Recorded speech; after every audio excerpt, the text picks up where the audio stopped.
Dr. Tanarak, we have been hearing good news over the past many days as far as the number of new cases are concerned. Do you think the good news will continue? I hope so. I think we have done quite a very good job on trying to contain the virus. And so far, all of the effort of every sectors, especially all the Thai that help Ministry of Public Health and help the government, has paid off in the recent weeks. So I am happy for everybody. So the least we can do is to keep the pace, right? Maintain the level of awareness that we have been doing. Mm-hmm. Yes. I think that is very important, and I can repeat myself once again that it is very difficult to eradicate or to eliminate at least the disease from the country at the moment. But all we can do is to keep the disease to spread at a very low level that is possible with all the effort from everybody, from every sectors. So that is what we are trying to do. When we start to open things up again, we will take our eyes on the situations. Will that change the pattern of the disease occurrence? And then we will evaluate day by day, week by week of what we should do next. In the next few days, some business activities will probably resume in Bangkok, but partially open, not fully back to normal. Anything that concerns you with this back to normal, back to near normal again? Yes, as I said earlier, that what we open up is something that has been closed, but the rest that we have done, we should try at least to keep the level of effort at least at the same level as much as we can do. I can understand that some of the companies, some of the places that has helped us by working at home in the last few weeks has to reopen again and have to ask their staff to come back to the office. But I hope that they can still keep someone work from home, although the smaller numbers. But it would be very important to try to keep that to be continued. I'm sure, Dr. Thanarak, you must have been also following the situations in some other countries, like in the US, in Singapore, Indonesia, for example. They're also opening up. I mean, in the US, for example, how do you see the way they opening up their social and economic activities there in the US? It looks like a lot of people have gone out and having good time on beaches, drinking like that. So this is, I'm sure that these are the pictures that you don't want to see in Thailand, right? That's right. That's right. That is something that will scare me, at least. But I believe that what the US has that we doesn't have is that they have very strong public health system, and I believe that they probably very confident in their system. I have seen some of their report that they will heavily, after they open up, they will once again back to their routine that is relying on the job of their public health officers to do their part in terms of trying to contain the disease as much as they can. But I believe that what they are trying to also do is trying to, although they reopen, but they're still very careful on reopening those shops and those venues, those establishments, and they, as far as I know, they are doing it in phases. So hopefully that they can start open things up and can still control the spread of the disease. That is something we would like to see also. As your guest earlier also mentioned, that we doesn't have that many experience from other countries in open things up. So those will be a very good opportunities for us to learn from one another, so that we can also use those lessons to help our situation as well. And for Singapore, what's the possibility that we will repeat the same pattern like what happened in Singapore, that they found so many infected cases in foreign dormitory? That is a very good question. Last week, I have a chance to speak with the private sectors, with so many people, and this is something that we have to learn from Singapore as well. We also have the same kind of situation here in Thailand, of course. Usually, the migrant workers work in the factories around Bangkok, and usually their living condition is very crowded. They stay in dormitories, and usually they stay together so that they save their monies.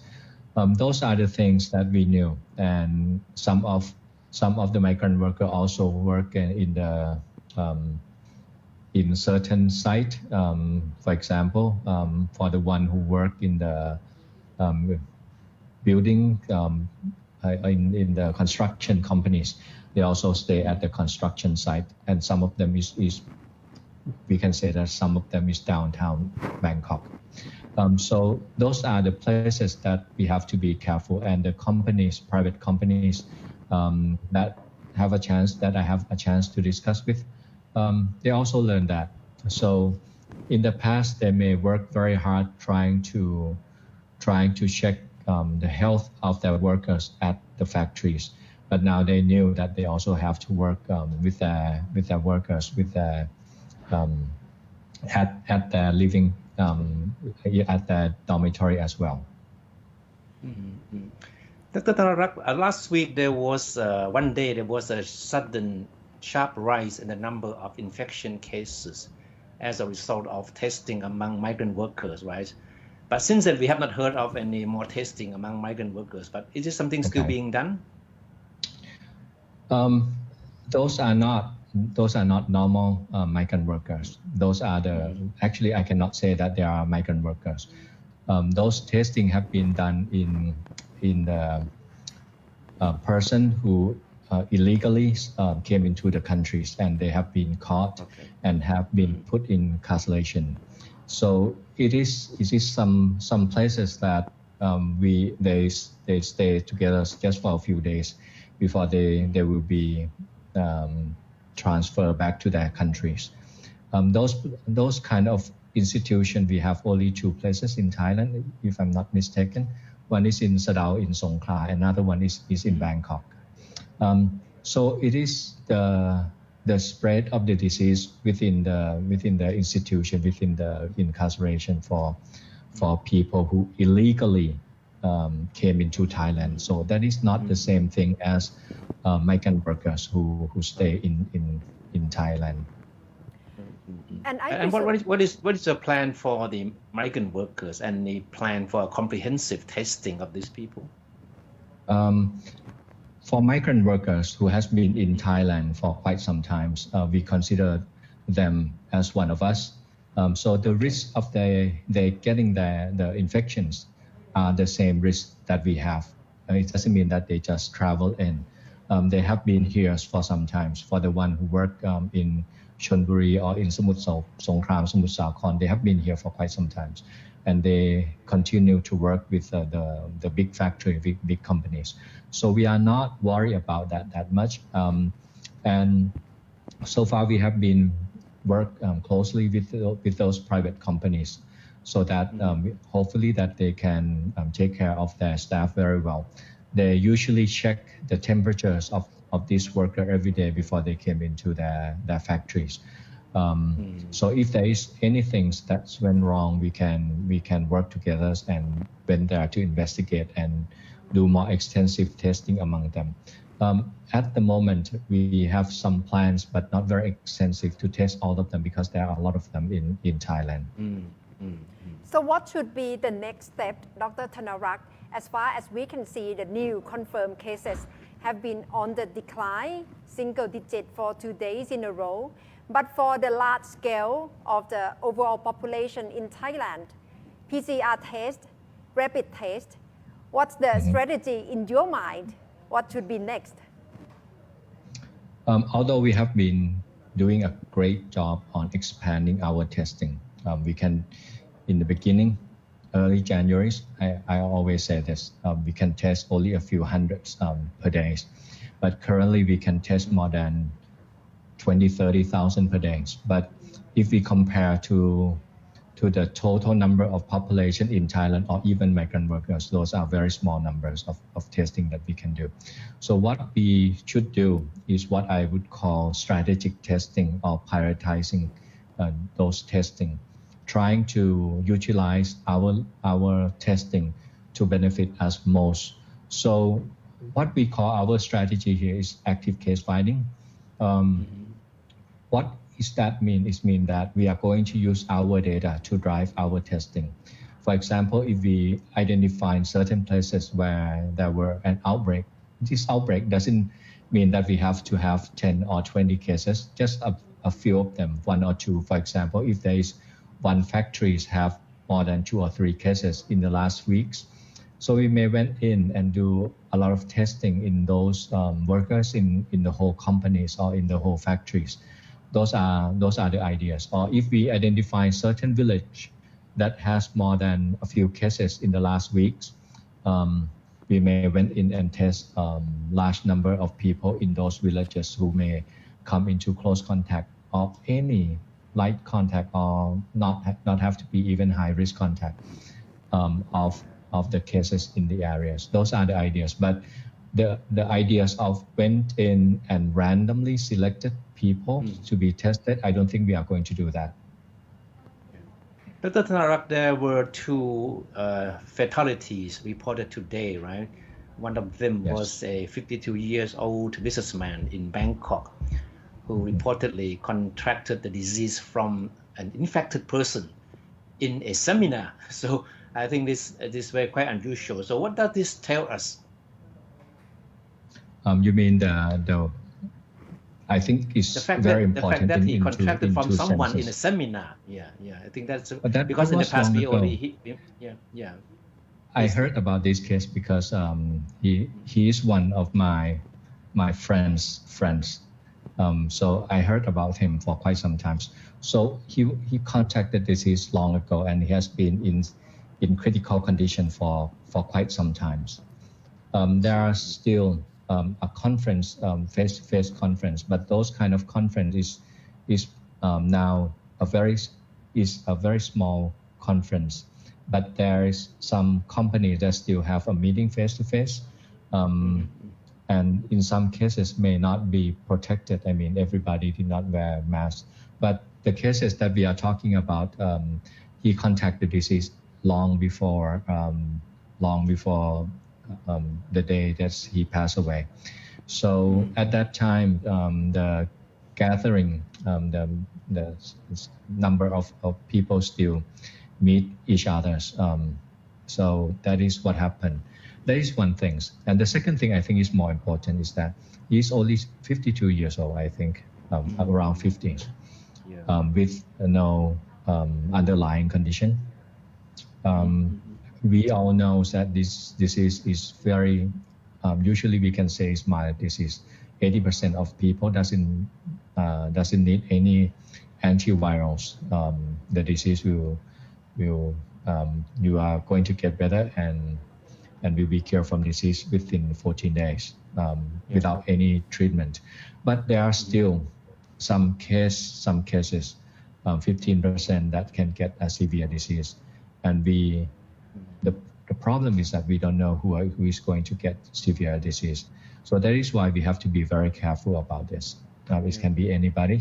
It can be someone we knew. So this is very important to really understand why we cannot let our guard down.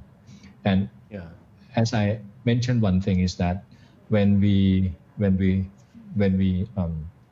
prevent ourselves from getting the disease, it means that we also protect everybody in our household as well. So if we get infected, it doesn't mean that we are putting ourselves at risk. We also put our family member at risk as well. So those are very important, I think, messages from what we have learned from those cases today. So this cases only goes to show that you can catch the disease from anyone at anywhere. Right. That is very important, and that is why I always mention that we can open things up, but we still have to be very careful about contacting the disease anywhere. Yeah. And at this point, can you say that we are seeing light at the end of the tunnel? Which part of the tunnel are we at the moment? These epidemics will end when we have vaccine, and we all know that there is still some time to go. We still have to be very careful. It's very hard to eliminate this disease from our countries. So there may be a low level spreading of the disease after we open up. And if we are not careful, the disease can come back in very, very rapidly in just days or weeks. So as if we learn the lesson from our neighboring countries, Japan, Singapore, they are the countries that control the disease very well, just like us.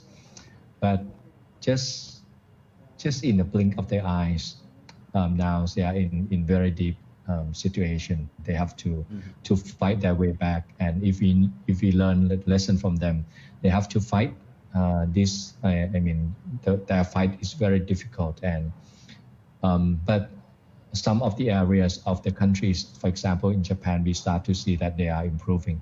We should not let what we saw or what we learned from those countries happen to us. We have to still work very hard, prepare ourselves very well, and prevent ourselves very well as well.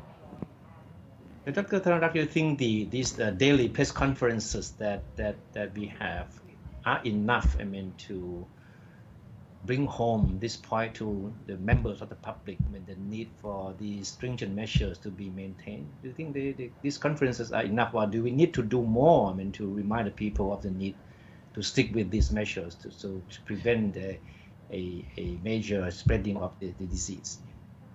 I think we have to. I think that is one part that we have to do, but we also have to work on the other part as well. Today I mentioned about all of the services that should be aware of social distancing.